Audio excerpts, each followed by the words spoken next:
Richard Rawlings is finally revealing the truth after years of speculation. According to the Fast and Loud star, he has been concealing a sinister truth that explains everything. Why did Discovery actually cancel his show? Why did he sell his collection of cars so quickly? And why did his marriage fail? At the age of 55, he is at last prepared to speak up about the events of that $6 million court case. It's much worse than anyone could have ever imagined, we assure you. In a working-class area of Fort Worth, Texas, Richard Rawlings was born on March 30, 1969. Cars were the center of his universe long before he became a TV celebrity and auto magnate. A young boy is shown sitting happily in a pedal-powered Volkswagen Beetle in one of the first pictures of him. It was more than simply a toy, it was a preview of things to come. On Saturday mornings, Richard had a different schedule than the majority of children who watched cartoons. He and his father would get up at 3 in the morning, when most of the city was still asleep, and go out to deliver newspapers. They would drive through nighttime neighborhoods, throw papers onto driveways, and roll up piles. For the afternoon edition, Richard repeated the same action after school. He collected payments by riding his bike from home to house on the weekends. The money wasn't the only thing that caught my attention throughout those rounds. The automobiles were the cause. He became aware of each and every one. He was aware of which house owned which model, manufacturer, and year. Some patrons were taken aback by his depth of knowledge. His response was usually straightforward. Almost every day of the week, I pass your house twice. In what way could I not see what's in your driveway? Despite working 2 or even 3 jobs, his father always made sure he had a car or a motorcycle for himself. He got rewarded with the one toy. That lesson stuck. After observing, Richard realized that you had to work for what you wanted. Richard got his first car when he was 14 years old. It was 1983. The vehicle was a 1974 Mercury Comet in green. His savings from years of newspaper routes were used to cover the cost. Most children had aspirations of becoming 16. Richard had already taken to the wheel. Legally speaking, no, but that didn't deter him. That Comet was a statement, not merely a means of transportation. He would burn rubber while performing donuts in the school parking lot to demonstrate its capabilities. His peers are still discussing it. In his opinion, it was the most awesome car ever produced, even though it was ugly green. From then on, things happened quickly. By 1987, his senior year, he had already purchased his third vehicle. It was a 1977 Bandit Trans AM in black this time. He became Eastern Hills High School's favorite automobile man because it looked like something from Smokey and the Bandit. Showing off wasn't the only goal, though. And he was flipping automobiles. Fixing, buying, and selling. He had previously totaled about 20 vehicle flips prior to graduation. His earnings from that were higher than those of most teenagers working part-time jobs. Nor was he speculating. He had a knack for seeing opportunities, fixing them just enough, and persuading others to pay more than he did. It served as the cornerstone for everything that followed.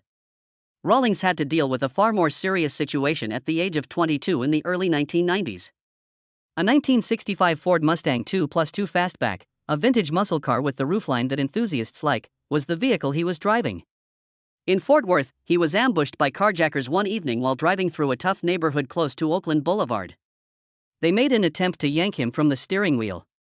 Richard took a stand. A gunshot tore through his shoulder during the scuffle and went down his left arm. He made it out alive. He could have permanently left the car culture. It simply strengthened his resolve instead. Richard had 3 different costumes from 1988 to 1990, before the garage, the fame, or the tattoos. He served as a paramedic, a firefighter, and a police officer prior to turning 21. Get a decent career with perks, be loyal, and retire with a gold watch, his father constantly advised. For a while, Richard listened. He delivered Miller Lite to a nearby tavern in 1988, and that's when everything changed. Assuming he was just another drunk, one of the regulars asked him what he intended to do with his life. Though he claimed he couldn't afford to attend the academy, Richard brought up police enforcement. "I'm the mayor of so-and-so city, darn it," the man said, glancing at him. Richard completed his enrollment at the North Texas Police Academy in just 17 days. He was a cop in Alvarado. In Coppell, he later joined the fire department. He had to do many things and had to learn how to remain composed when things went wrong. His business would eventually benefit from those crisis management abilities. At 25, however, he required a change. He bought a Jeep and sold all he owned. With the intention of beginning something new, he left for California. He had no tattoos at the time and was clean cut. Not a single piercing. He returned to Texas 6 months later, broke, tattooed, and without a Jeep. It had been taken back. He was dozing off on his sister's sofa. It wasn't that low point that broke him. It helped him focus. He had to get things going on his own. At that point, in 1999, he established Lincoln Press. It was a Dallas-based advertising and printing firm. He understood branding even if he had no printing experience. To begin, he borrowed $100,000 for his modest firm. 5 years later, Lincoln Press was flourishing. He gave the first customer who spent $1 million with the business a Lamborghini Gallardo in 2004. That was a successful stunt. It continued to expand. He eventually sold it. He was able to pursue his true passion, cars, with the money from that transaction. Gas Monkey Garage was not a huge success when Richard Rawlings opened it in Dallas in 2002. The store was little. Even without air conditioning or running water, it was constructed with funds from the sale of his previous company, Lincoln Press. The start was difficult. Although Rawlings lacked finances, he possessed the passion. Nevertheless, he had faith in his creation. In order to attend vehicle exhibitions, he and his tiny team set out on the road. Trade shows and rallies around the nation, making every effort to spread the word about Gas Monkey. He set out to break the Cannonball Run, one of the most storied records in car culture, in May 2007 with his friend Dennis Collins. The previous record was 32 hours and 51 minutes, established in 1979. With nothing but speed in mind, it was the amount of time it took to drive from New York City to Los Angeles, coast to coast. The record remained unbroken for almost 30 years. Rawlings and Collins agreed to give it a try on May 12, 2007. Instead of using the recommended Bull Run rally route from Montreal to Key West, they went directly for the record. To reduce the number of stops they would need to make, they drove a modified Ferrari 550 Maranello with additional fuel tanks. Under the cover of darkness, they departed Manhattan and arrived at the Portofino Inn in Redondo Beach after a mere 31 hours and 59 minutes.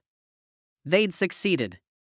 On 2,811 kilometers of road, they averaged 87.6 miles per hour, breaking a record that had stood for 28 years. It wasn't first accepted by everyone. There were others who questioned the route or made comparisons to the original runs. However, the feat were noticeable despite the debate. That was audacious. Jay Leno gave Rawlings a personal nod, which meant more than most people recognized since it was risky and genuine enough. It's not simply cars that Jay Leno loves. He loves cars. Hundreds of unusual and vintage automobiles occupy his garage. In the automobile industry, he is well respected and has extensive experience.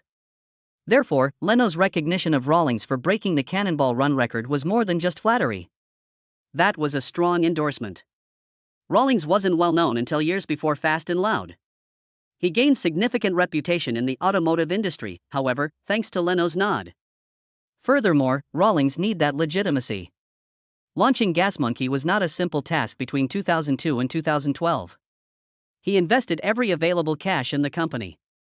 He had just enough tools to get by in a garage without running water or air conditioning. The mechanics were hard to find, the parts were hard to find, and he had to strain to keep the lights on. There was risk in every project. Each client has to be gained. At that moment, Rawlings began to sell his show concept. He aimed to reach a larger audience by restoring cars. Not just gearheads, but also families, children, and everybody else who enjoyed a good narrative with a little horsepower. Networks didn't bite, though. It seemed like a dangerous or overly specialized notion. Thus, he continued to promote the company by hitting the road as he awaited an opportunity. More meetings, more auto shows, and more in-person relationships. It was laborious, but it produced a solid product. By 2012, when Discovery ultimately agreed, the name Gas Monkey was already well known in the automotive industry. It was unknown when Fast and Loud debuted on June 6, 2012, that it would transform a Dallas garage into a worldwide brand. It all started with Richard Rawlings.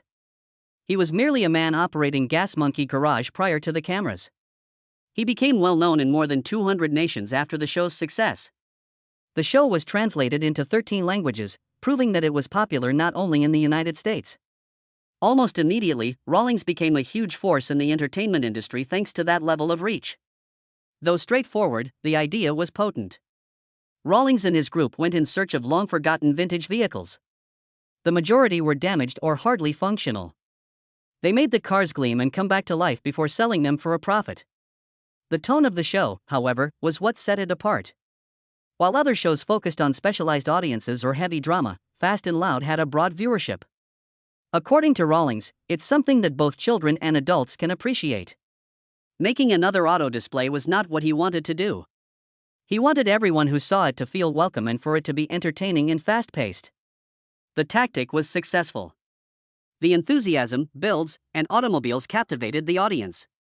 The true turning point, however, was when Rawlings exploited his fame to venture far beyond television. He started Gas Monkey restaurants, apparel brands, energy drinks, vodka, tequila, and more. There was still a garage. However, it was now the starting point for something far larger. Rawlings has created a complete empire by 2020. After 16 seasons and 155 episodes, the show concluded on June 8, 2020, but the brand was stronger than ever. The success of the event was attributed to what Rawlings referred to as his cash money formula. It all came down to making wise purchases and wiser sales. He would search the nation for vintage vehicles in poor condition. Then, to finish transactions quickly, utilize hard bargaining and rapid cash. In order to convince a seller to say yes right away, he occasionally carried thousands of dollars. If you have money in your pocket, you can always buy a $10,000 car for $5,000, he once said. That was more than simply a terrific TV line. It was his real-life tactic, and it proved effective. An excellent illustration of the formula in action was a build of a Dodge Challenger. It cost Rawlings somewhat more than $40,000. The team included special features and modifications, spending $77,000 on the restoration. Upon selling, the vehicle brought around $150,000. That was a $73,000 profit on only one flip. Not all of it was luck. It came from keen intuition, frugal expenditure, and a thorough comprehension of what customers desired. What else made Fast and Loud unique? Was Rawlings's risk-taking attitude. Most people wouldn't touch the cars he frequently purchased. Buckets made of rust. Damage to the frame. Vehicles that had the appearance of having been abandoned for many years. Although his own team occasionally questioned his choices, Rawlings was able to identify possibilities that others had overlooked. He spent $400,000 on a supercar once. After the previous owner's failure, it developed significant mechanical problems. Nevertheless, Gas Monkey Garage made it better. Following the rebuild, the vehicle sold for a significant profit. That kind of high-stakes risk became a hallmark of the show. There was more to these rusted-out automobiles than simply money. They added depth and drama to the program. Every vehicle told a tale. There were issues with every restoration. The amount of time, money, and effort required to complete the changes was made visible to the audience. A few builds didn't go according to plan. A few took longer than anticipated. Not every vehicle turned a profit. But the appeal included that. People were able to see the business side of auto restoration up close and understand the risk that comes with the reward. Fast and Loud grew to become one of the most popular reality shows on the Discovery Channel. June 2012 to June 2020 was its operating period. That equates to 8 years of construction, flips, and crazy road trips. The program had settled into its rhythm by season 4. Tension was increased during that season by unforeseen issues, short-notice repairs, and strict deadlines. The audience was never sure if the team would complete a car on schedule or if the deal would fail. The tension and reward combination kept people interested. Rawlings, however, made a significant choice in 2020. He disclosed that he had dissolved his collaboration with Discovery in response to the Joe Rogan incident. It was a matter of control. He desired greater artistic freedom and was opposed to being bound by agreements that restricted his future options. It was risky to leave the network, but it also led to new opportunities. Since then, Rawlings has kept up his brand development through new media initiatives, YouTube, and Gas Monkey Garage's continued success. In 2013, Richard Rawlings, who had already established himself in the automotive industry, made the decision to expand his brand beyond automobiles and engines. He opened Northwest Dallas's first Gas Monkey Bar and Grill in September of that year. It was constructed over 19,000 square feet on the location of the former Firewater Bar and Grill. It was more than just a dining establishment, it was also a bar, a music venue, and an attitude boost. It could accommodate up to 1,200 people. In order to run it, Rawlings made sure to bring in actual experience. As general manager, he brought in Alex Mendonça, a former manager of the House of Blues in Las Vegas. The culinary manager, David Hollister, was brought in to help shape the food aspect of things. Nor did the location open quietly. For the first time, the American rock band Old 97s performed live there 2 days prior to the official launch. The place exuded style and vitality from the very beginning. Rawlings was prepared to take things further by March 2014. He set up a second Gas Monkey Bar and Grill in Terminal D of Dallas-Fort Worth International Airport. It was a wise decision. A location to get food, listen to music, and sample the Gas Monkey brand was now available to travelers passing through one of the nation's busiest airports. Even the desire for a third location outside of the Dallas-Fort Worth area was mentioned by Rawlings. He was doing more than a test. He had a project underway. The restaurant evolved into more than just a bar and grill. It developed into a popular location where nightlife, music, and car culture converged. In October 2014, Rawlings escalated the situation later that year. He started Gas Monkey Live, which is located directly across the street from the original bar and grill. At 38,000 square feet, it was enormous and could accommodate 3,000 people. Toby Keith's I Love This Bar and Grill was the location prior to Rawlings gaining control of it. He transformed it into an expansive concert space designed for large performances and audiences. Social Distortion, the legendary punk rock band, performed on the first night. The location began to attract major bands and high-profile events after that. November 2014 was one of the most talked about times. Mötley Crüe's All Bad Things Must End tour included a free performance there. Not everyone was able to attend the Dodge Rocks Gas Monkey event. Only owners of Dodge vehicles were permitted in. It wasn't only a concert. Additionally, it served as a display for Dodge's most recent models, such as the Challenger SRT Hellcat and Charger SRT Hellcat. All night long, music, speed, and spectacle came together. Corporate events, VIP parties, and private gatherings were also held at Gas Monkey Live. Its adaptable spaces in grassy areas make it simple to use for purposes other than music. The venue experienced difficulties despite all of its success. Gas Monkey Live closed its doors in May 2020. It was unable to continue due to the COVID-19 pandemic's financial strain. Although the shutdown signaled the end of an adventurous phase in Rawlings' foray into live entertainment, his aspirations remained unabated. Rawlings took over as Dodge's national spokesperson in 2014, the same year Gas Monkey Live debuted. Suddenly, his face was everywhere. Commercials featured him driving and praised the performance and flair of the Dodge. He was a well-known character from Fast and Loud, and he was currently assisting Dodge in selling vehicles all throughout the nation. Among the highlights of this collaboration was the Dodge Rocks Gas Monkey show at his own location. It was the ideal crossover. One night combining his passion for vehicles, his music room, and a well-known brand. Through the arrangement, Rawlings gained national recognition and Dodge was able to engage with auto enthusiasts. He continued to gain influence in the automotive industry. Then he ventured into energy drinks once more in 2019. However, he chose to license the Gas Monkey brand rather than start a business from scratch. He maintained control over the image in this way without having to shoulder the manufacturing costs. It was the right choice. At launch, Gas Monkey Energy offered 2 flavors, normal and light. Speed, power, and thrill were emphasized in the branding. Rawlings' intensity was the same in all of his endeavors.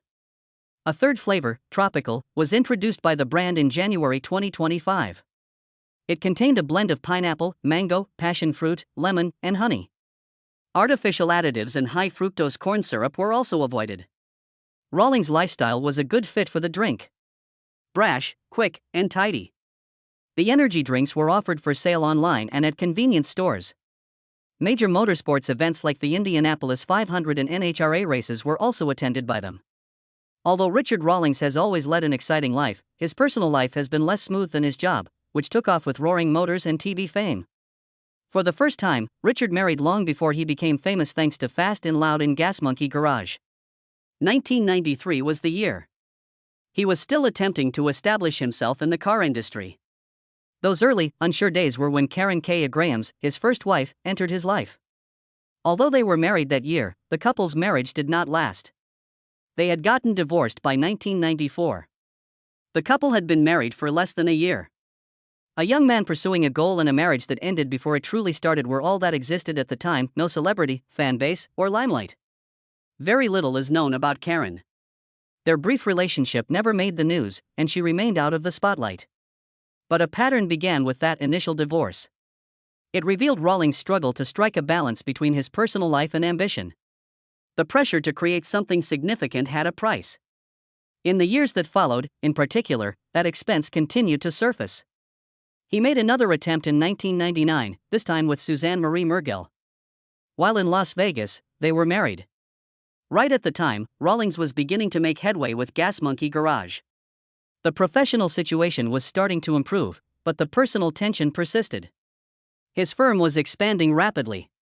He was on the road a lot. The partnership finally broke down after 10 years. 2009 saw their divorce. Richard and Suzanne had a complex relationship, but for most others, that might have been the end. They reconciled in 2015, 6 years after their breakup. While in Cabo San Lucas, Mexico, they made the decision to try marriage again. After years of development and change, it appeared to be a second opportunity and was hopeful, but it was short-lived. Rawlings reopened for business on Twitter in March 2019, declaring his and Suzanne's separation. On March 11, 2019, he published the message. Unusual, yet straightforward.